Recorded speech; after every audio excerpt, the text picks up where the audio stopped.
Bismillahirrahmanirrahim. Bismillahirrahmanirrahim. Nahmaduhu wa nusalli wa nusallim ala rasulihil kareem. Amma ba'du, fa'udhu billahi minash shaitanir rajeem. Bismillahirrahmanirrahim. Allah tabarak wa ta'ala पंहिंजे पाक कलाम में इरशाद फरमायो, फ़इन तवल्लो फ़इन्नल्लाह ला युहिब्बुल काफ़िरीन। अल्लाह तबारक व तआला फरमायो, जेकॾहिं तव्हां मुंहुं मोड़ींदव, अल्लाह तबारक व तआला काफ़िरनि सां मुहबत न कंदो आहे। सो दोस्तो अज़ीज़ो, जेकॾहिं असां हिन दुनिया में गुनाह कयूं या जेके असां खां बदियूं थी वञनि त उन जी असां तौबा कयूं ऐं अल्लाह तबारक व तआला खां मुआफ़ी घुरूं।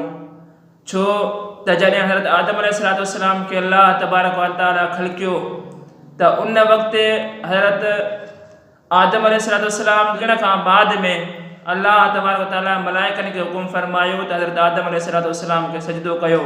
त सभिनी सजदो कयो, पर इब्लीस सजदो न कयो ऐं हुन पंहिंजो पाण खे तकब्बुर सम्झो ऐं वॾाई सम्झी त मां बाहि मां पैदा थियल आहियां, हीअ मिटीअ मां, हिन खे मां कीअं सजदो कयां।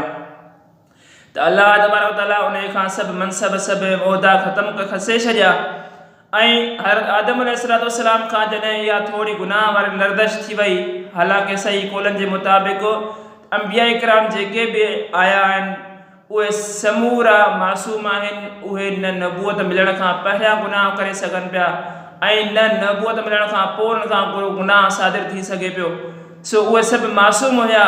जेका हज़रत आदम अलैहिस्सलाम खां उहा हिकिड़ी लर्दश थी वई, दाणो खाधो या माण्हू खाधो, त अल्लाह तबारक व तआला खां जॾहिं उन्हनि इस्तिफ़सार कयो, तौबह तलब कई, त अल्लाह तबारक व तआला उन्हनि जो गुनाह, उहा जेका ख़ता थी, उहा माफ़ थी वई ऐं अल्लाह तबारक व तआला खां दुआ घुरिया, रब्बना इन्नना ज़लमना अनफुसना व इल्लम तग़फिर लना व तरहमना लनकूनन्न मिनल ख़ासिरीन। जॾहिं बार बार इहे दुआऊं घुरंदा रहिया त अल्लाह तबारक व तआला उन्हनि जी दुआ क़बूल फरमाई ऐं उन्हनि खे वरी बि जन्नत अता फरमाई। सो दोस्तो अज़ीज़ो, जेको बि शख़्स हज़रत आदम अलैहिस्सलाम जो तरीक़ो अपनाईंदो अॼु बि, याने हर अल्लाह तबारक व तआला खां गुनाहनि जी बख़्शिश घुरंदो त अल्लाह तबारक व तआला उन जा गुनाह बख़्शे छॾींदो। पर जेकॾहिं जेको बि शैतान वारो तरीक़ो अख़्तियार कंदो, याने पंहिंजो पाण खे में तकब्बुर आणींदो, पंहिंजो गुरूर कंदो ऐं गुरूर कंदे गुनाह कंदो, त अल्लाह तबारक व तआला उनखे कॾहिं बि कोन बख़्शींदो। छो त शैतान, तव्हां ॿुधो हूंदो, ॾिठो हूंदो, रिवायतुनि में ईंदो बि आहे त जॾहिं क़यामत जो ॾिहाड़ो थींदो त शैतान खे हिकु बाहि जी कुर्सीअ ते विहारियो वेंदो, त उनजे ॿाहिरि उनजा चेला जेके नंढा नंढा शैतान हूंदा ऐं काफ़िर जमो थी वेंदा, त उन्हनि खां सुवाल कंदो, छा तव्हां अल्लाह तबारक व तआला जे वाइदे खे सही लधो? त हू चवंदा त बिल्कुलु जीअं अल्लाह तबारक व तआला वाइदो फरमायो हो त काफ़िरनि जे लाइ अज़ाब आहे, जहन्नम आहे, उअं ई असांखे जहन्नम मिली आहे, असां जहन्नम में आया आहियूं। त हू चवंदो त मां अल्लाह तबारक व तआला जी रहमत खां ना उमीद आहियां। जॾहिं इहे लफ़्ज़ हू कढंदो त अल्लाह तबारक व तआला पंहिंजे मलाइकनि खे हुकुम फरमाईंदो त बाहि जा ॾंडा खणी इन्हनि समूरनि ते वसायो ऐं उहे हमेशह अज़ाब में हूंदा। ऐं किन रिवायतुनि में ईंदो आहे, मूसा अलैहिस्सलाम जो दौरु हुयो त उन वक़्तु शैतान हज़रत मूसा अलैहिस्सलाम वटि आयो त मूसा, तूं अल्लाह तबारक व तआला सां कलाम करींदो, तोॾे वही अचे थो त तूं अल्लाह तबारक व तआला खां पुछ, जेकॾहिं तुंहिंजा बाना, तुंहिंजी मख़लूक़ तोखां का माफ़ी घुरे तो उनखे ॾींदे? त अल्लाह तबारक व तआला खां वही आयो हज़रत मूसा अलैहिस्सलाम ॾे, त अल्लाह तबारक व तआला फरमायो, मूसा हिनखे चओ त तुंहिंजी दरख़्वास्त क़बूल थी वई आहे, हाणे हीअं कर त तूं हज़रत आदम अलैहिस्सलाम खे पहिरियां सजदो न कयो, हाणे उनजी क़बर मुबारक ते वञी उनखे सजदो कर, तोखे पोयां गुनाह बख़्शिया वेंदा। त हुन चयो त पहिरियों ई मां सजदो कोन कयो, त हाणे सजदो उनखे क़बर ते कीअं कंदुसि? सो अल्लाह तबारक व तआला जी रहमत खां उतां बि नाउमीद थी वियो ऐं उतां बि तड़जी वियो। पर जॾहिं क़यामत जो ॾिहाड़ो थींदो त क़यामत वारे ॾिहाड़े में अल्लाह तबारक व तआला उनखे अज़ाब में विझंदो। अज़ाब खे विझण खां बाद में जॾहिं उनखे ॿाहिरि आंदो वेंदो त उनखां पुछियो वेंदो त भला जहन्नम जो अज़ाब केॾो सख़्तु आहे? त हुन चयो त तमामु घणो सख़्तु आहे, तमामु घणी हुन में तकलीफ़ आहे। त उनखे चयो वेंदो त जेकॾहिं में वञी करे हज़रत आदम अलैहिस्सलाम खे सजदो कर त अॼु बि तोखे बख़्शियो वेंदो।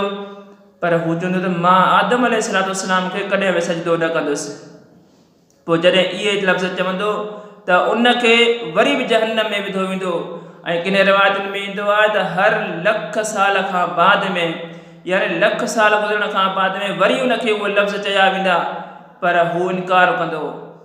वरी ॿिनि रिवायतुनि में ईंदो आहे त हिकिड़े दफ़े छा थींदो त इन शैतान खे हिकु बाहि जी कुर्सीअ ते विहारियो वेंदो ऐं उनखे लानत जो तोक उनजे गिचे में विधो वेंदो।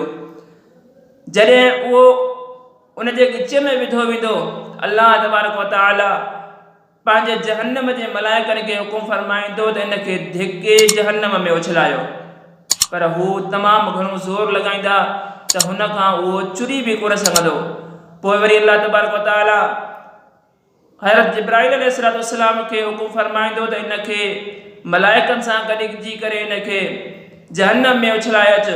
हज़रत जिब्राईल अलैहिस्सलाम 80,000 मलाइकनि सां गॾु वेंदो ऐं उनखे धिकण जी कोशिशि करे जहन्नम में उछलाईंदो, पर उहो उतां कोन किरंदो, उन खां हिली बि कोन सघंदो। अहिड़ी तरीक़े सां हज़रत मीका अलैहिस्सलाम हज़रत इसराफील अलैहिस्सलाम खे बि हुकुम ॾींदो ऐं उहे बि 80,000 मलाइकनि सां गॾु ईंदा, पर उन्हनि खां बि कोन हिली सघंदो। अर्ज़ु कंदा या इलाही असां खां त हिले ई कोन, छा मसइलो आहे? त अल्लाह तबारक तआला फरमाईंदो त जेको इन जे गिचीअ में लानत जो तोक पियल आहे त उनजो एतिरो वज़न आहे जो तव्हां खां उहो कोन थो हिले। सो दोस्तो अज़ीज़ो, इहो लानत जो तोक क़यामत ताईं ऐं हर वक़्तु उनजे गिचे में पातो पियो हूंदो ऐं उहो दर्दनाक अज़ाब में हूंदो। छाजे करे त उन तकब्बुर कयो ऐं तकब्बुर कंदो रहंदो ऐं गुनाहनि खां उन माफ़ी कोन घुरी। जेकरे माफ़ी घुरे हा, हज़रत आदम अलैहिस्सलाम खे सजदो करे हा, त यकीनन अल्लाह तबारक तआला उन जा गुनाह बख़्शे छॾे हा। सो अल्लाह तबारक तआला असांखे हज़रत आदम अलैहिस्सलाम जे रस्ते ते हलण जी तौफ़ीक़ अता फरमाए ऐं उन वांगुरु गुनाहनि खां तौबा करण जी तौफ़ीक़ अता फरमाए ऐं शैतानी रस्ते खां बचण जी तौफ़ीक़ अता फरमाए। वमा अलैना इल्लल बलागुल मुबीन।